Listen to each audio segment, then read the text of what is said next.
Hey guys, it's Jim Bounds at Motorhome Rehab Ranch. No, not over there, over here. Hey guys, so what do you think? Hey Billy, how's it look? Getting a little bigger than than this, right? So we're getting a little bit of technology, and thank you for the support. We're doing some things like this, and I really appreciate it. Well, look on the title of this one is differential. Well, I did the last video. Uh, Oh, wait, let me get this in first. You guys that are on YouTube, I appreciate that because that's where we're trying to advertise to get you to see our Patreon site. So if you take your phone and shoot this QR code right here, it'll take you directly to the Patreon site. And this video, as soon as it goes to there, if you just scroll down, you'll find this video again and you'll see it on the site. And on the site, you'll have all of these pictures that we're getting ready to do. Okay? All right, so let's go on from here. So you guys have been calling me.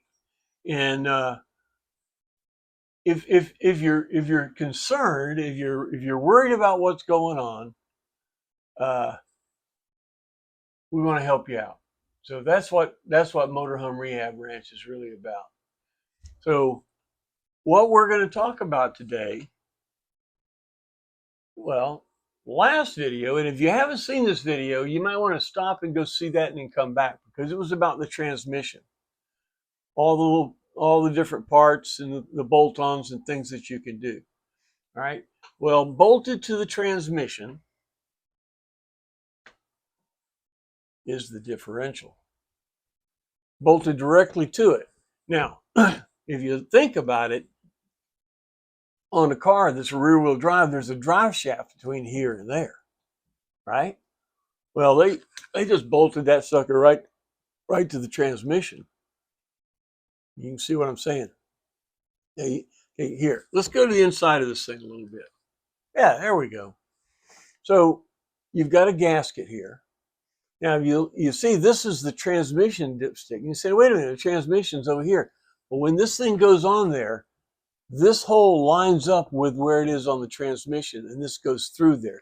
There's a seal right there. Okay, so if you blow any transmission fluid, it'll come out here. Okay, so the differential comes back, and the drive shafts and stuff hooked to that. Now you say, well, what's in this thing? I mean, well, let's talk about what to hook up to the differential. Like this is the drive shaft, okay, that goes right under the oil pan. I mean, it's like a couple of microns right there. The oil pan is actually notched up. When you do an oil change, you don't get all the oil out of here. There's a little bit left right here. I've seen some people put a drain plug right there. I think that's a bit too much. But anyway, so this is the drive shaft on the passenger side. It goes under the oil pan. And then there's a flange. There's a flange right here and a bearing. It's bearing that sits on there. There's no grease in it or anything like that. It's just a bearing. And I will tell you, in the 25 years I've done this, I've replaced that twice. I don't know. It's made out of some, titanium something or other, but it never goes bad. And then this is the flange that the passenger split shaft connects to right here. Now the next one, here we go. This shoves in here. This is a better diagram. These pictures come off of the parts book and then the shop manual. So this would be the parts manual, and this would be the shop manual. Both of them are kind of fun. The parts manual can show you all the parts you don't have, like all these little screws and stuff like that, or where they go. Now, on the other side of the thing, this is a bad picture, sorry, but there's a metal plate with two bolts right here. The differential now bolts up, as we saw right here. It bolts up, but It also has a hanger on the driver's side. See, here's where the flange and the differentials right here. There is a hanger right here. And a lot of times when people do a transmission, they'll leave that off. They'll forget to do that, and it's just the differentials hanging from the transmission only. This is an extra support. There's a hole at the top of the differential. As we go through these pictures, look for that hole.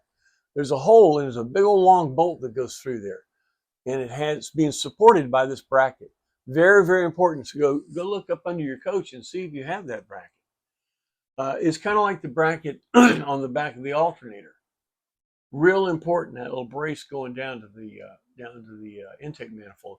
If you don't have it, go back to alternator, and I did a little talk about that. But these are little pieces that over the last 50 years somebody might have left off.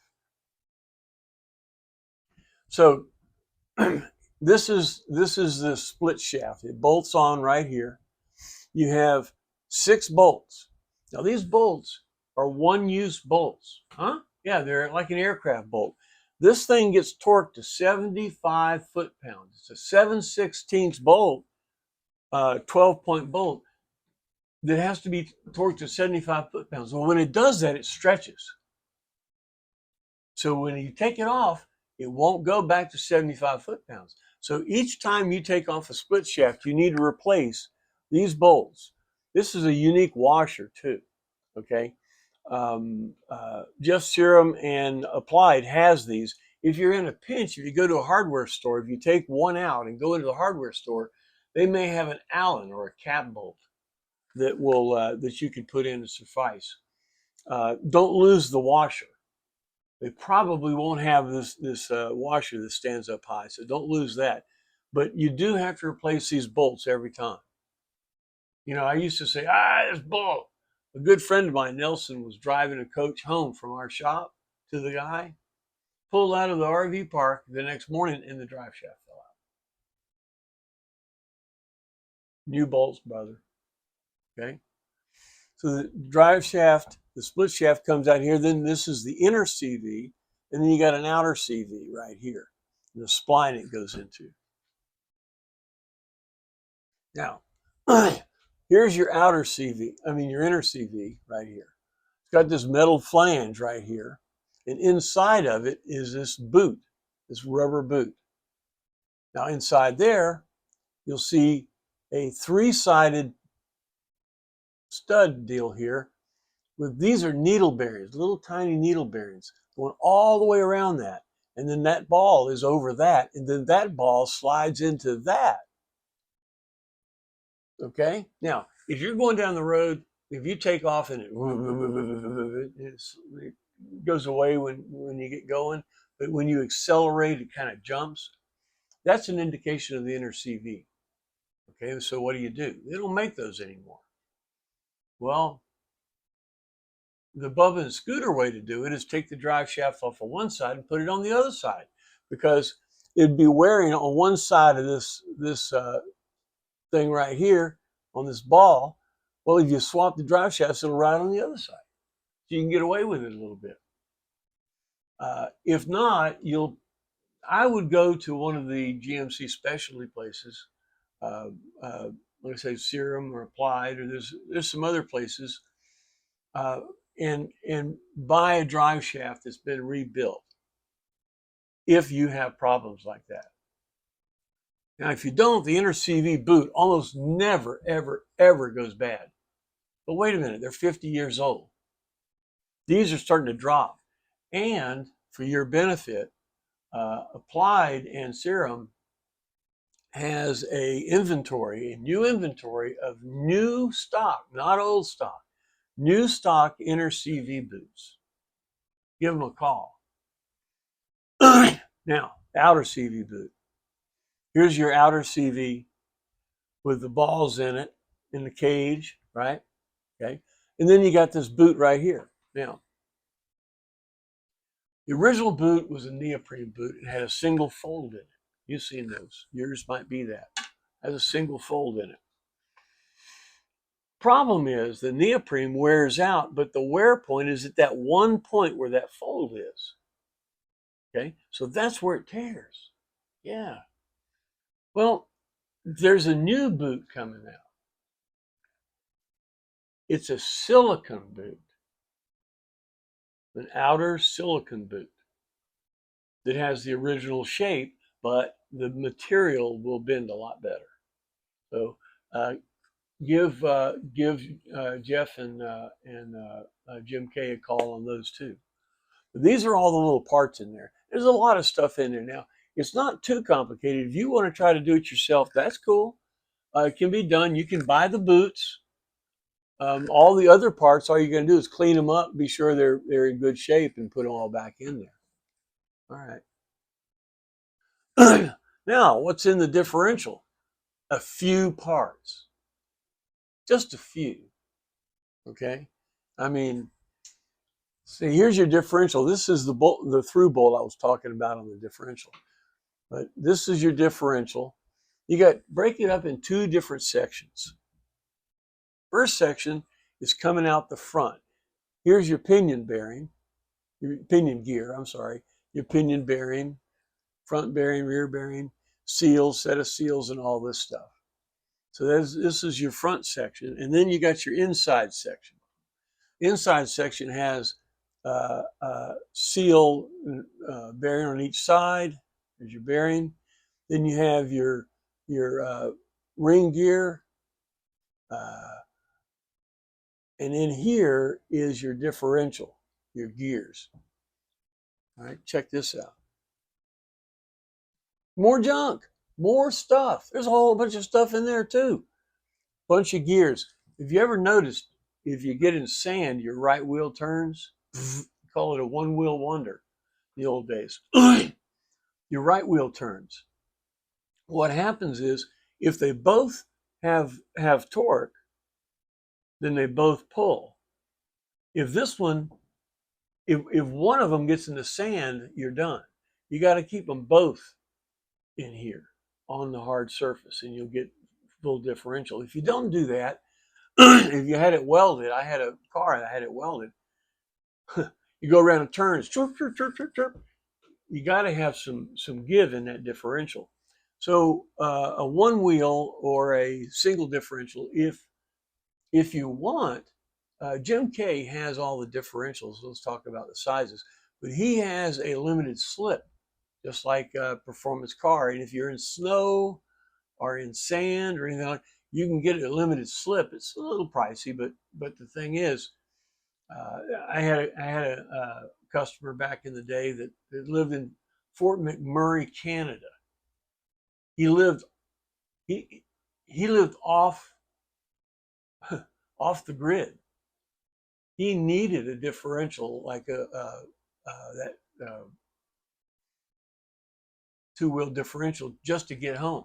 So now Jim K is the one that really pretty much has the differentials. This differential, the original gear, is a 307, which means, well, it was the same gear they used in the car.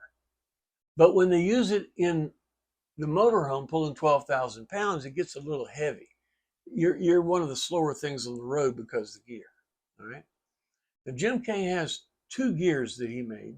There's three gears available. There's a 355, which is the one we got. We're flatlanders. We don't need it. We're not going to do hills. If we do, hell, I'll pull it down in a second. Then they have a 370. And the 370 works really well with a 403. And it does a great job with the 455 because it brings your RPMs up. So when you take off the line, you're not the slowest thing on there. You can get up the ramp and not just bog down. So having a differential change, if you want to do a single thing to get your coach to pep up and the motor's running good, you want to do a differential change. It's a little pricey, $1,500 to $2,000, but a differential change will allow you to pull more if you're towing, pulling hills, stuff like that. That's the ring gear and pinion that we were doing there. Well, look, I hope This is going in the database, and part of the reason I was doing this is I guess I spurred a lot of imagination when I did the transmission one, and I would tell you that 30-40% of the time they started asking me about the differential when you guys called. So heck, I got to put this in there too. So here it is. I appreciate you sitting through it. I hope you got something out of it. All us ranch hands, we all got to stick together, you know. We're all pulling for you, that kind of thing. And if you're on YouTube and you're still over there, hit like. And if you're not on YouTube, you got it on Patreon, great. Do all the stuff, look at the pictures, then go over to YouTube and hit like. That helps. Anything you want to do to help us, go hit like, man. YouTube loves to see that.